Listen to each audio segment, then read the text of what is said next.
A couple of things this week. This is the same program that you used for Module 2's lab, and this is today's date as of 11:30, no, pardon me, 12 o'clock in the morning on Monday, the 29th of May.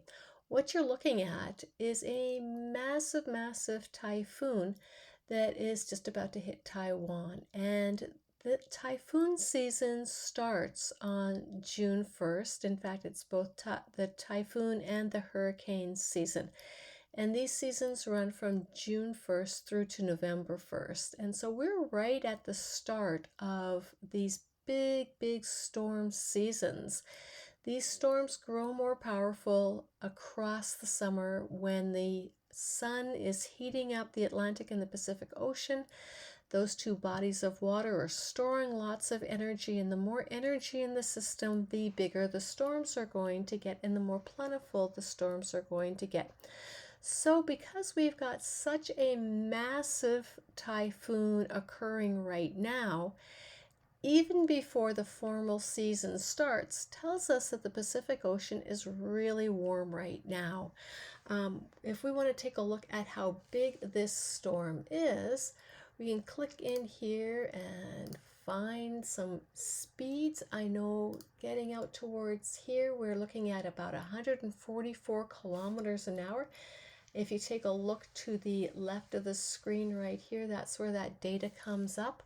The difference between this fastest part of this hurricane and what's going on in the eye, let's see if I can click right on the center of the eye right here, at 7 kilometers an hour is a massive, massive difference between the outer portion of this hurricane and the inner portion of this hurricane for the speed differential.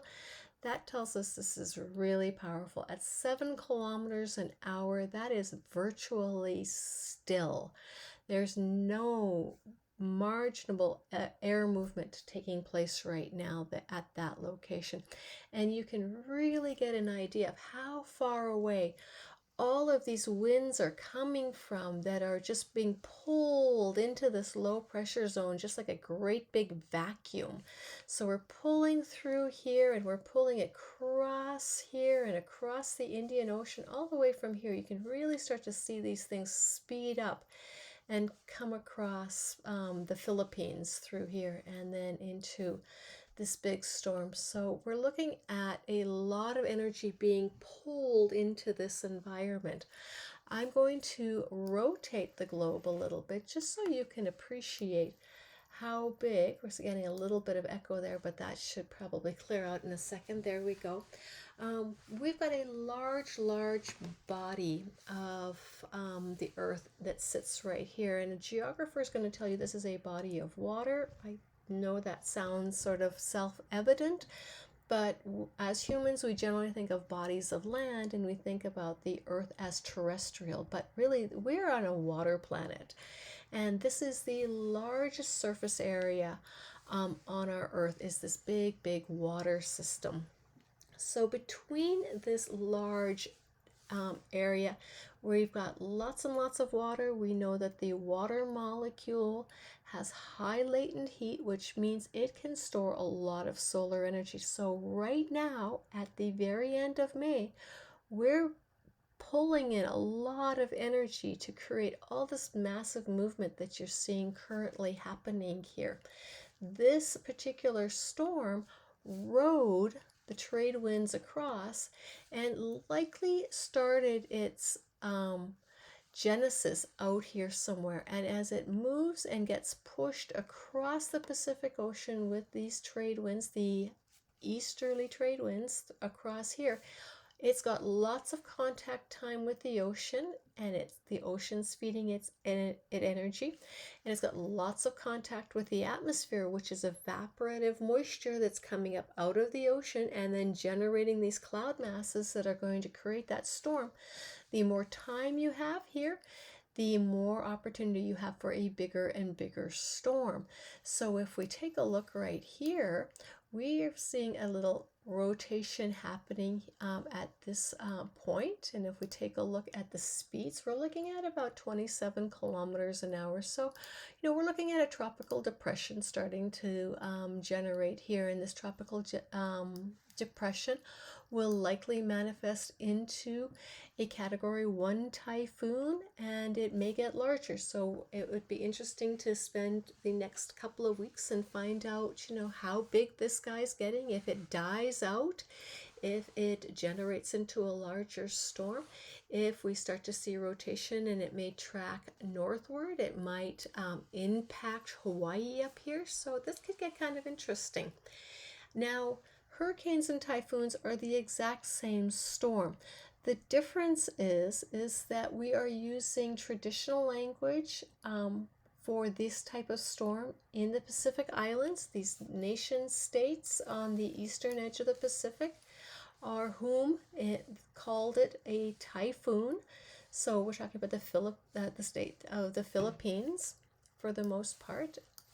If we come around, my mouse is a little sticky, but here we go.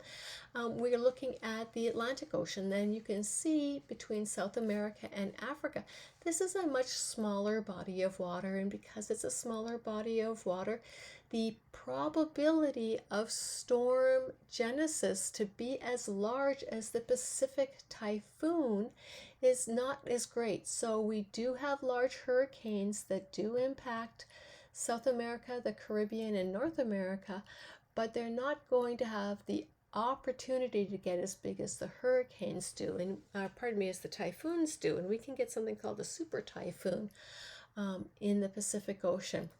Right now, I see no rotation happening in the intertropical convergence zone right through the trade winds, so we're not generating any big storm cells yet. In this part that could then yet manifest into a hurricane that could impact this part of the planet. So here's Florida right here. Here is the Gulf of Mexico. Here's the Yucatan Peninsula. We've got Cuba here, the Bahamas through here. So nothing's substantial a worry for these nation states or for our nation. But we could watch this over the next several months and see if anything does generate that is going to become a storm of interest. If I move a little bit, we do see a couple of rotations happening in the North Atlantic right here, right? So we know that these are some storm cells, and if we give them a little click and we can take a look at what those speeds are, they're not that big. We're looking at 20 kilometers an hour here. If we go out to the far western edge of this one, that's a little slower at 18 kilometers. So 2 kilometers, that's not a really big difference, but we can tell that these are rather slow. But a little more speed right in here at 50 kilometers an hour. If I go a little north, let's just see if we've got anything happening further north in the North Atlantic. And we sure do. Look at this guy right here, really churning around. This big low pressure cell is supposed to be impacting us sometime on Monday, but I don't know that it's going to get to us. But we're looking at 53 kilometers an hour right there. Wonder if this is a little faster. That's a little slower actually. So this is what we're looking at. Pretty active North Atlantic. We've got a little bit active North Pacific, but nothing really as big as actually what we're seeing in the large rotations happening here. These big storms are what the classes that is paired with this lab are looking at this week. And you guys have the opportunity to take a look at it on the data set that we were exploring last week. So with that, I want to wish you a good week, and we will talk to you soon. Please be sure to reach out if you've got any questions. All right, guys? Take care. Bye now.